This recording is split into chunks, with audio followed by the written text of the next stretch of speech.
जैसा कि बता दें हम आप लोगों को, कल आप लोग जाने पोषण क्या है ना।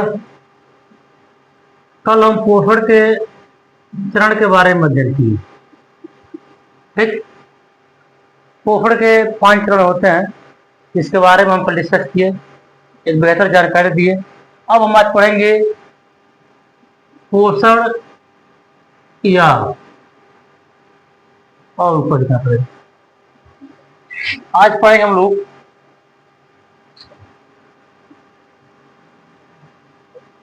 पोषण या भोजन की आवश्यकता।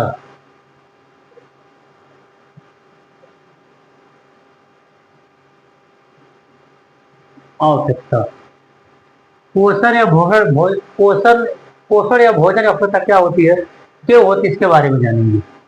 ये देंगे नीड ऑफ फूड और न्यूट्रिशन। हम भोजन अर्थात खाद्य पदार्थ क्यों लेते हैं, खाना क्यों खाते हैं, पोषण या भोजन आवश्यकता क्यों होती है, इसके बारे में जानेंगे। इसमें आ जाए फर्स्ट, ऊर्जा क्या पूर्ति। फर्स्ट आपको ऊर्जा की आपूर्ति आ जाएंगी। सेकंड आ जाएंगे शरीर में टूट फूट की मरम्मत। उसके बाद शरीर की वृद्धि और विकास। वृद्धि और विकास। नेक्स्ट आ जाएंगे रोगों से रक्षा। ठीक, ये आपके 4 स्टेप लिखे हैं। पोषण या भोजन की आवश्यकता क्यों होती है, तो निम्न कारणों के लिए पोषण या भोजन की आवश्यकता होती है। इसमें फर्स्ट आता है ऊर्जा क्या पूर्ति। जब हम कोई फंक्शन करते हैं, कोई वर्क अर्थात कार्य करते हैं, कार्य करें, ऊर्जा व्यय होती है। सिंपल सा जानिए, कोई काम न करें या दौड़ रहे वो भी काम है। देखते हैं आप लोग, जब भी कोई दौड़ते हैं और दौड़ने बाद रुकते हैं, लगते हैं हाँफने, बार बार हाँफते हैं। ऐसा क्यों होता है, क्योंकि जो हम दौड़ते हैं तो हमारा ऊर्जा व्यय होता है। इसमें O2 की जो मात्रा होती है, ऑक्सीजन की जो मात्रा होती है, कम हो जाती है। जैसे दौड़ते या कोई वर्क करते हैं, ऑक्सीजन की मात्रा कम हो जाती है। इस ऑक्सीजन की पूर्ति के लिए बार बार, जैसे रुकते हैं दौड़ने के बाद, तो बार बार जो है हम लोग श्वसन क्रिया कर सांस लेते हैं बार बार, ताकि जो ऑक्सीजन शरीर से बाहर निकल गया है उसे खपत हो जाए, जितना खत्म हो गया उसका जो कि भरपाई हो जाए।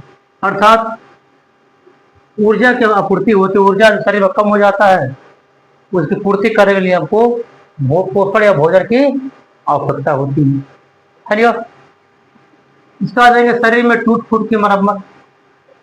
टूट फूट होता है, मान ली कहीं चले गए, कहीं है एक्सीडेंट हो गया, कहीं शरीर में घाव बन गए, तो जब घाव गड्ढे बनते, फोड़े फुंसियाँ होती, गड्ढा बन जाता है।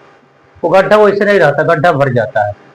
जब गड्ढा भर जाता है तो भोजन का इधर गड्ढा जो कि भरे, भोजन नहीं लेंगे, खाना नहीं खाएंगे, भोजन का अंतरण नहीं होगा, शरीर में विटामिन प्रोटीन वसा ये नहीं मिलेंगे।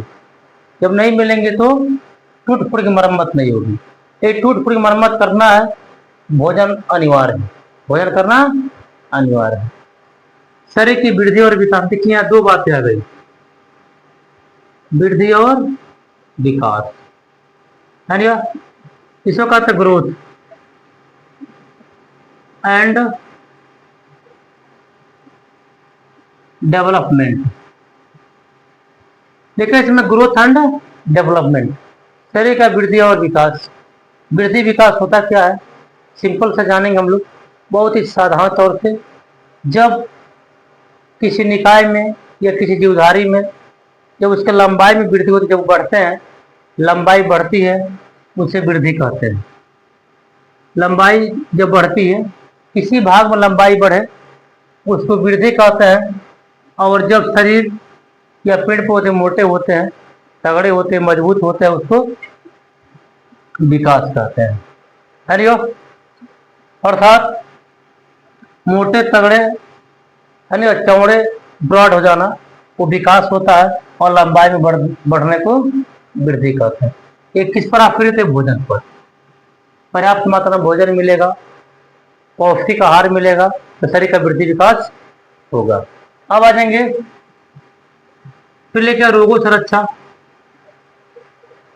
यदि बेहतर और स्वादिष्ट, बेहतर और स्वादिष्ट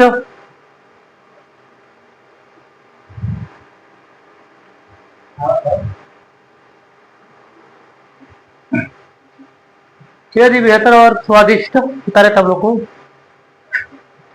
खाना मिले, पौष्टिक आहार मिले, शरीर मजबूत होगा। जब शरीर मजबूत होगा, शरीर में जो बैक्टीरिया है, वायरस हैं, वो मजबूत होंगे। हरिओ, यदि हम पौष्टिक आहार लेंगे, अच्छा खासा खाना खाएंगे, बेहतर जो हरी सब्जियां जो भी जो पौष्टिक आहार लेंगे, तो रोगों से रक्षा। जब शरीर में हमारे शरीर की जो बैक्टीरिया हैं, वायरस से मजबूत रहेंगे, आने वाले बाहर से बैक्टीरिया और वायरस को नष्ट कर देंगे। आगे हम बताएंगे बैक्टीरिया होते क्या हैं।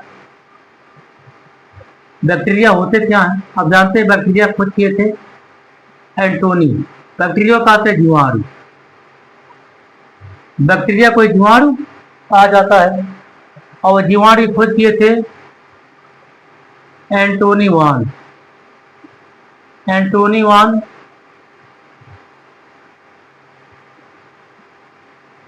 ल्यूएन हाफ। ल्यूएन हाफ ये बैक्टीरिया खोज किए थे। ये क्या होता है, इस विषय में विधिवत जानकारी, बेहतर जानकारी मिलेगी आप लोग को। इसके बाद वायरस क्या होते हैं, इसी खोज कौन किए थे? वायरस की खोज किए थे इवानोवस्की। इवानोवस्की नामक तो साइंटिस्ट है, वैज्ञानिक है, वो जो कि विशाल अर्थात वायरस की खोज किए थे। आप जानते हैं लोहे लोहे काटता है, उसी प्रकार आपका जो ये विषाणु जो है, इस शरीर में जो बैक्टीरिया है, वायरस है, ये जो मजबूत रहेंगे तो आने वाले बाहर बैक्टीरिया और वायरस को नष्ट कर देंगे, और शरीर को रोगों से रक्षा होगा। ये कब ऐसा होगा? जब भोजन करेंगे तब, पौष्टिक आहार लेंगे तब। तो जान गए भोजन क्यों आवश्यक है। भोजन लेने से ऊर्जा का पूर्ति होती है, उसके बाद शरीर में टूट फूट की मरम्मत होती है। टूट फूट को टूट फूट गई, एक्सीडेंट हो गया, अब किसी कारण बस कहीं चोट लग गया, थोड़े फुंसी हो गए, है नहीं, उसमें जो घाव बन जाता है, भरने का भोजन ही करता है।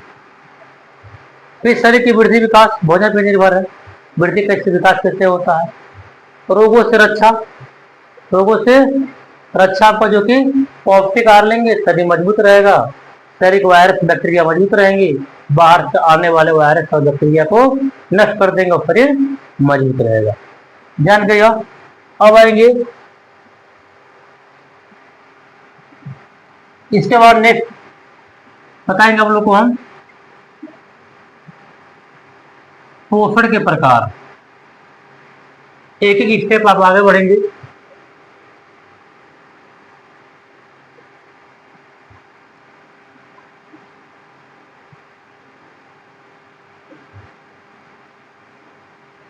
पढ़ेंगे पोषण के प्रकार। आप दिखाई रहा है, आ जाएंगे आपको टाइप्स ऑफ न्यूट्रिशन।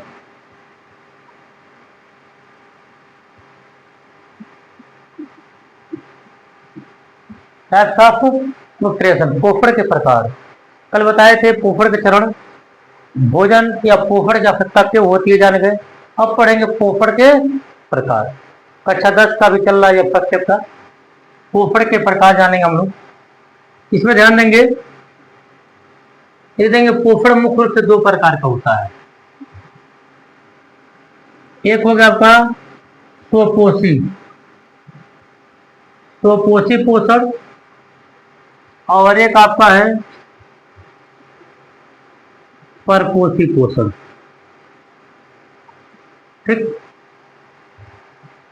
स्वपोषी पोषण और परपोषी पोषण के बारे में हम लोग जानेंगे। हाँ जी,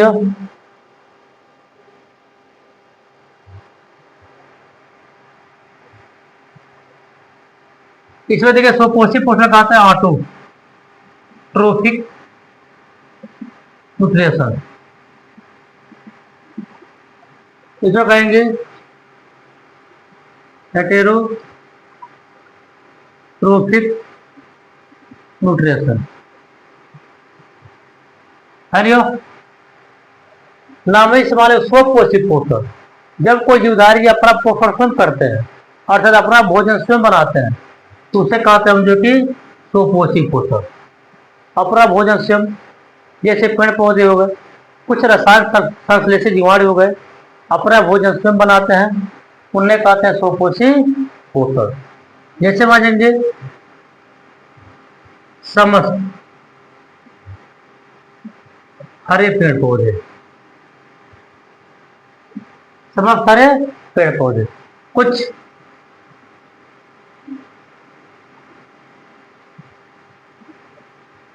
रसायन संश्लेषित जीवाणु, यह ध्यान दीजिए, समस्त सारे पेड़ पौधे हो गए, कुछ रसायन संश्लेषित जीवाणु होते हैं जो अपना भोजन स्वयं बनाते हैं, इसको प्रत्यक्ष या परोक्ष रूप से किसी अन्य पर निर्भर नहीं रहना पड़ता है। इसमें सबसे हम समस्त सारे पेड़ पौधे में प्रकाश संश्लेषण, प्रकाश संश्लेषण की संश्लेषण क्रिया इसमें होती है, इसके माध्यम से हमारा भोजन स्वयं बनाते हैं।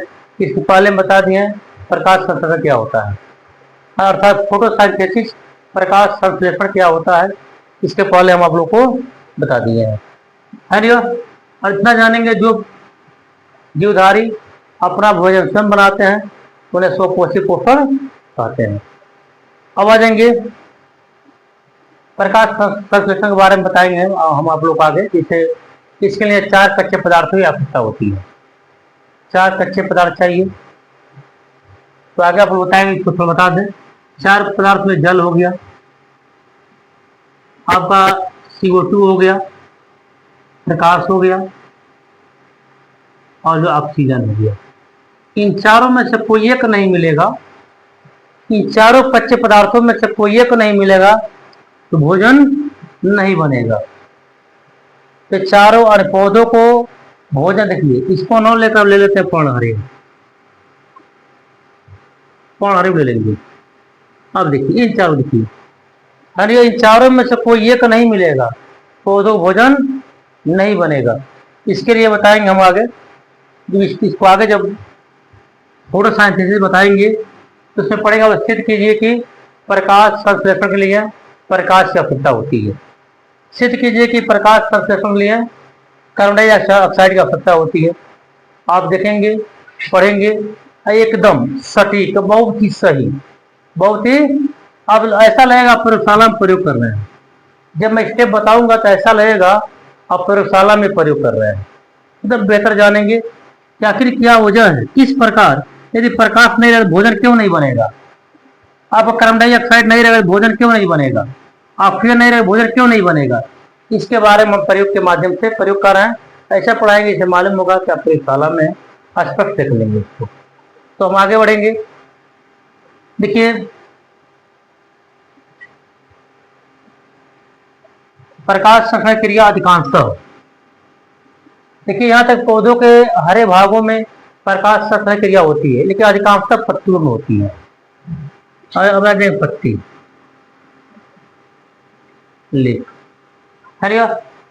पत्ती में आपका प्रकाश संश्लेषण क्रिया ज्यादा होती है। पत्ती हो गया, पत्ती के मुख्य रूप से 4 भाग होते हैं।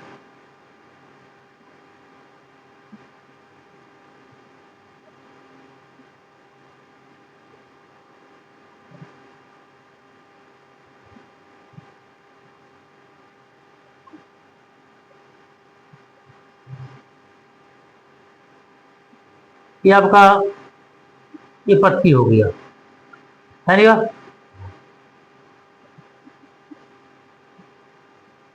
देखिए पत्ती का जो नीचे डंठल होता है इसको कहते हैं प्राणवृंत, इसका नाम है प्रण ब्रिन।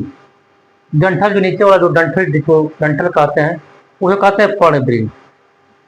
इसको जो चार से भाग फैला हुआ है, चौड़ा भाग है, इस चौड़े फैले हुए भाग को हम कहते हैं पर्णफलक। ये पर्णफलक है। बीच में ऐसे ऐसे जो कि शिराएं होती हैं, इसको शिराएं कहते हैं। ये शिराएं हो गई। उसके बाद ये देखिए बीच में जो मोटा सा रेशा होता है इसे, जिससे पत्तियां जुड़ी रहती है, जिस तरह से हम शरीर में मिर्र जो है नोटोकार्ड रीढ़ की हड्डी, उसी प्रकार पत्तियों के मध्य में इस शिरा कहते हैं प्राणाधार, कहते इसको प्राणाधार। ये हो गया आपका पत्तियों के भाग हो गए, है ना। अब आ जाएंगे ये आपके पत्ती का जो डंठल होता है पर्णबिंद कहते हैं। ये पत्ती के चौड़े फैले हुए भाग, आप जाएंगे फर्स्ट ईयर में पढ़ेंगे पत्तियों के आकार। पत्तियों के आकार के बारे में जानेंगे आप लोग, जैसे क्लास आगे बढ़ेगा अब जाएंगे हम पढ़ाएंगे आप लोग को। आगे बता रहे हैं फ्लोरल। ये फ्लो फार्मूला क्या होता है और फ्लोरल डायग्राम क्या होता है, ठीक है। यानी पुष्प सूत्र, ठीक है, पुष्प सूत्र और पुष्प चित्र, इसको कहते हैं पुष्प सूत्र, पुष्प सूत्र, और यह है पुष्प चित्र। कुछ ऐसी प्रक्रिया आप देखते ही जान जाएंगे पुष्प में क्या क्या होते हैं। तो आगे बताएंगे हम ये पत्तियों के बारे में पढ़ जाएंगे, है नहीं। इसमें देखिए ऐसे ऐसे, अब देखिए ये सिराओं के बीच में छिद्र होता है, छिद्र होता है, ऐसे छिद्र होता है, इसको रंध्र कहते हैं, स्टोमेटा कहते हैं। ये जो कि जहाँ रंध्र होता है इसके माध्यम से संग्रहण प्रक्रिया होती है पौधों में, पत्तियों में, ये रंध्र होता है। अब इन्हीं रंध्रों में और सिराओं के बीच में प्रकाश संश्लेषण क्रिया होती है। पत्तियां अपना पौधे अपना भोजन पत्तियों बनाते हैं। और हम बता दें, आप जानते हैं, बता दिए, दो एंगल होते हैं, वो टीसी कहते हैं, उत्तक कहते हैं, उत्तक कहते हैं, इसका नाम है, एक है जाइलम और एक है फलोयम। इसको जाइलम कहते हैं हम लोग, नीचे दिखाई नहीं दे रहा होगा, यहाँ देखिए, यहाँ देखिए, ये जाइलम हो गया और फलोयम हो गया। इसको बोलेंगे हम लोग हिंदी, इसको कहते हैं दार, इसको कहते हैं पोतवार। जैसा कि हम पहले बताए थे, पत्तियों में जो भोजन निर्मित होता है, भोजन जो बन जाता है, ये फलों जो होता है पोषवा, पौधों के विभिन्न भागों, पौधों के विभिन्न भागों पहुंचाने का काम ये पोषवा अर्थात फलोयम करता है। जो पत्तियों में भोजन बनता है उस भोजन को विभिन्न भागों पहुंचाने का पोषवा करता है ना। और भूमि से जल, खनिज लवण, विटामिन हो गए, यानी भूमि से खनिज लवण हो गया, जल हो गया, पौधों के विभिन्न भागों तक पहुंचाने का जाइलम करता है। अर्थात जाइलम कार्य है कि जमीन में जो जल है, कोई खनिज लवण है, पौधों के विभिन्न भागों तक पहुंचाता है, और पत्तियों में या पौधों में जो भोजन बन जाता है वो पूरे पौधों पहुंचाने का काम आपका फ्लोएम करता है नहीं। तो देखिए इसमें प्रकाश संश्लेषण क्रिया होती है, और जब प्रकाश संश्लेषण होता है पौधे अपना भोजन स्वयं बनाते हैं, उसको कहते हैं पोषी पोषण। अब आएंगे चार कच्चे पदार्थों के बारे में बताएंगे हम नेक्स्ट डे, तब तक कुछ और बता दें।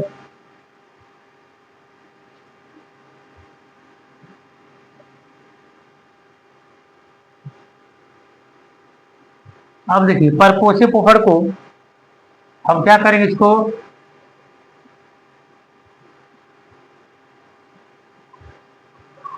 तीन भागों में बांट देंगे। एक एक स्टेप देखिएगा अब ध्यान से। इसको क्या करेंगे, तीन भागों पर पोषी पोषण को तीन भागों में बांट देंगे। फर्स्ट आपका है, तीन का दो ही भाग रहेगा इसका। फर्स्ट आ जाएगा उपभोक्ता, और एक होता है अपघटक। ठीक, दो भाग लिखते हैं इसको, उपभोक्ता और अपघटक। अर्थात जो अपना भोजन स्वयं नहीं बनाते हैं उसी को दो भागों में बांटते हैं। ठीक है, उपभोक्ता जो दूसरों पर आश्रित हो, तो दूसरों को भक्षण करता हो, है उपभोक्ता। इसको हम क्या करेंगे, हम बांट देंगे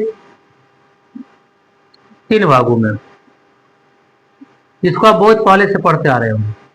शाकाहारी, मांसाहारी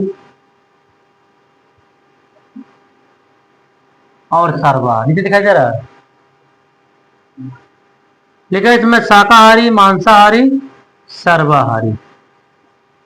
हरिओ, अर्थात जो शाक सब्जी होता है, शाक सब्जी जो खाते हैं उन्हें शाकाहारी कहते हैं। इसमें आ जाएंगे हिरण, शाकाहारी है। खरगोश शाकाहारी है। हरिओ, मांसाहारी में आ जाएंगे। मांसाहारी में जो सब कुछ खाते हैं, सब कुछ खाना, जो मांस खाते वो नहीं, जो मांस खाते उसको मांसाहारी। जैसे इसमें शेर हो गया, चीता हो गया, है ना, ये सब के सब शेर, चीता ये मांसाहारी होते हैं। और जो साग सब्जी, दूध, दही अर्थात सब कुछ खाते हैं वो सर्वाहारी होते हैं। देखिए, सर्वाहारी में पहले मनुष्य लिखते हैं हम, भले ही मनुष्य शाकाहारी हो लेकिन वो सर्वाहारी श्रेणी में आता है। यदि एग्जाम में आ जाए मनुष्य क्या है और आप शाकाहारी हो तो शाकाहारी टिक नहीं लगाएंगे। जो MCQ क्वेश्चन रहेगा, मल्टी टाइप क्वेश्चन रहेगा, वो विकल्पी प्रश्न रहेगा, उसमें आप जो कि मनुष्य को हमेशा सर्वाहारी में टिक लगाते हैं। मनुष्य हो गया, बिल्ली हो गई, कुत्ता हो गया, ये जो कि सर्वाहारी है, सब कुछ खाते हैं। अब देखिए, उपभोक्ता को बांट दिए। अब घटक में क्या करेंगे, अब घटक में आएंगे, इसमें देखिए जो सड़े गले पदार्थों को, सड़े गले पदार्थों को खाकर नष्ट कर देते हैं। आप कहीं जाते होंगे, देखते होंगे रास्ते में कुछ मरे होंगे, कुछ जीव मरा होगा, किसी का मर गया होगा, जो ही प्रक्रिया वो लोग साइड में फेंक देते हैं। हम देखते हैं कि एक हफ्ते दो हफ्ते बाद खत्म हो जाता होगा। जो खाकर उसको नष्ट कर देते हैं उसी को अपघटक कहते हैं। जैसे मान लीजिए जीवाणु हो गए, यानी कुछ ऐसे सूक्ष्म जीव होते हैं उसी में उत्पन्न होंगे, उसी को खाकर नष्ट कर देंगे। तो ये हो गया आपका। कल हम लोग चलेंगे प्रकाश संश्लेषण के लिए आवश्यक कच्चे पदार्थ। कल का आपको स्टेप है।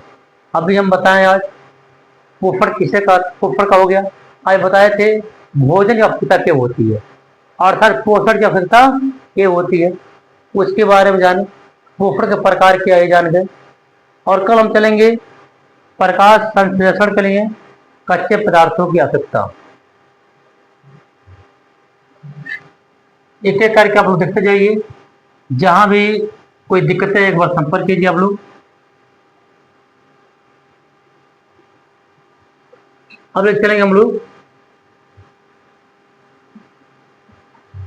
प्रकाश संश्लेषण के लिए कच्चे पदार्थों की आवश्यकता।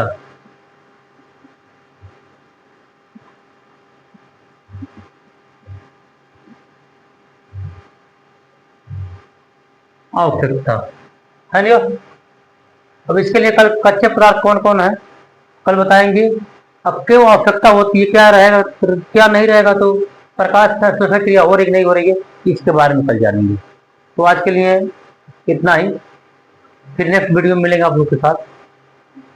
आप लोग ध्यान दें, चैनल को सब्सक्राइब करें, लाइक करें और अपने दोस्तों के साथ भी जुड़ने कहें। चैनल को सब्सक्राइब सभी लोग करें। जहाँ तक कहीं दिक्कतें कोई समस्या आती है वो संपर्क करें और संपर्क के कमेंट करें, उसका निस्तारण किया जाएगा, उसके बारे में और सटीक जानकारी दी जाएगी।